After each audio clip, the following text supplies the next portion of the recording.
Kung matatandaan niyo po, gaano po kalaki yung mga pagbabago na ito. So, dito na lang po tayo mag-concentrate. 2025 budget. Magkano po yung pinopose nyo at magkano yung naaprubahan na budget? Ang natatandaan ko po, Your Honor, the general expenditure program ng Gates for 5 was 900 billion. What came out of the General Appropriation Act is 1.08 billion. Meaning, gaano po kalaki yung nadagdag? 1.088 trillion. Your Honor. Gaano po kalaki ang nadagdag? The dagdag is 180 billion. Your Honor. At sa nadagdag po na 188 billion, ito po yung mga infrastructure projects, tama po? That's correct. Sa pagkakaalam nyo, saan kumuha ng mga program of works? Paano nakapagdagdag ang House of Representatives at ang Senate? Ito sa mga... Galing po ba ito sa DPWH, yung mga programa na ito? Yan ay hindi maliwanag po, Your Honor. So ito po ay ginawa ng BICAM without your knowledge. So makakaalam lang po ng mga insertion na ito ay particularly yung BICAM, Senate Committee on Finance, and Committee on Appropriations of the House of Representatives. Tama po ba yan? Well, as far as we know, Your Honor, that will be a product of BICAM. Thank you. Yun lang po ang aking at Mr. Chair, I would like to move that in order to clear up things, to clarify matters, should invite the chairman of the Committee on Appropriations in the last Congress, the 19th Congress, and the chairman of the committee,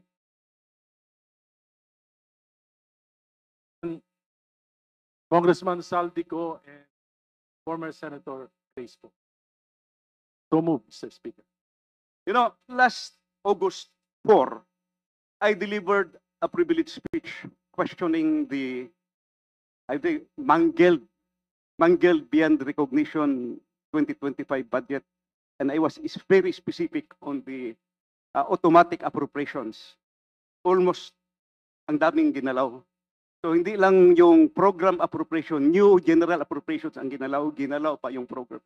In fact, towards my ending statement, I have said that 2025 budget is the most corrupt budget ever passed in the history of Congress. Sinabi ko yan. You know what? Nung araw sa time namin, pag may nag-mention sa previous budget, yung former chairman, tatayo kagad yan sa plenary. Magsasalita, question of privilege, individual and collective privilege, i-explain kung anong nangyari.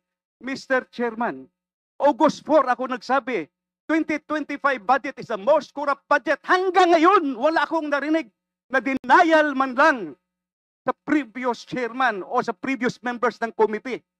Does this mean na hindi nila kaya i-dispute yung sinabi ko na 2025 budget is the most corrupt budget ever passed in the history of Congress? So I second that motion, Mr. Chairman. I am objecting on the motion. I am objecting on the motion. Chairman, I would like to know the reason why, because I would like to find out if we're going to invite them here, are they resource speakers or they are members of the House of Representatives? Are we going to ask them questions? Are they going to answer it? We'd like to find out. So kung isang congressman, sabi nyo kanina kahit sino masagasaan, wala tayong sasantuhin, kahit congressman, kahit senador. Eh kung ang congressman hindi pa pwedeng maging resource person at hindi natin pwedeng pa-testify under oath, eh di ibig sabihin sa usapang to, exempted ang congressman. So paano tayo mag-iimbestiga? Paano tayo? Number one. Number two, Mr. Chair, here is the USB. Sinasabi, paano nagkaroon ng insert? Under the name of Congressman Saldico, ang insertion sa BICAM as proponent siya is 13,803,693,000. And we do not want to invite him as a resource Yeah. person. Mr. Chair, sorry. Comsec, can you show this para lang Yeah. sabihin hindi ako Mr. Chair, with nagsisinto. due courtesy. Wait, I have the floor. Yeah, I i-correct have ko the lang. floor. Yeah, but I have Mr. the floor. No, Mr. I Chair, have the floor. just to, on the I have the record, floor. on the record, Mr. I Chair, have the floor. we did not refuse to Suspend. I invite. have the floor. Mr. Chair, motion to suspend. Mr. Meeting resumed. Mr. Chair, We are returning to the previous motion. I think there are particular details on how we would want to dispose of the motion, particularly because subject of the inquiry today are specific projects. And this is something we understand that budget preparation is within the context of implementation of infrastructure projects. I think we would want to focus on specific projects that have been inspected by the president today. The further that we delay discussions on the matter, I think the public will be more frustrated with Congress. So what is the pleasure of Congressman Enrique, Your Honor?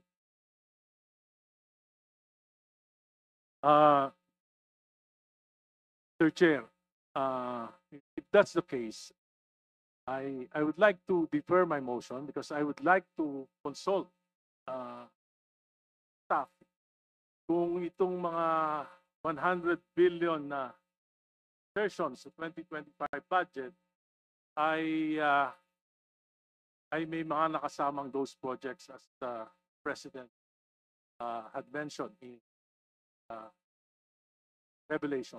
So, consult ko kung wala po dito, I will withdraw my motion. Pero kung meron, I will insist on. So, Mr. Chair, I would like to request the chair my earlier. Congressman Enrique, the motion heard. point of order, just a Mr. Chair. inquiry from the movement. So when he moves for the deferment of his motion earlier, not really withdrawing the motion. Do I take it correctly? As I said, I said, Mr. Chair, I'm not withdrawing my motion. I'm just deferring my motion to order to consult my staff whether 100 billion insertions in the 2025 budget includes those projects as mentioned by the. So, in order to be fair, Isn't it? I'm sorry, Mr. Chair, I have to. Isn't it, back to our colleague, senior minority leader, you were actually mentioning about the BICAM earlier. And really, that's supposed to be part also of my questions later.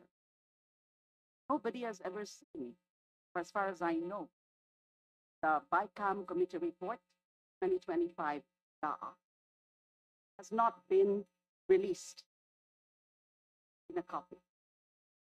But there are a lot of questions. And the only ones who can really explain those things, because there's an unprecedented cuts and insertion. 173 billion, understand, I consulted budget expert. So, ang pananaw ko po, paano tayo makaka-move on sa pag-inquire nitong mga individual projects, insertions, etc.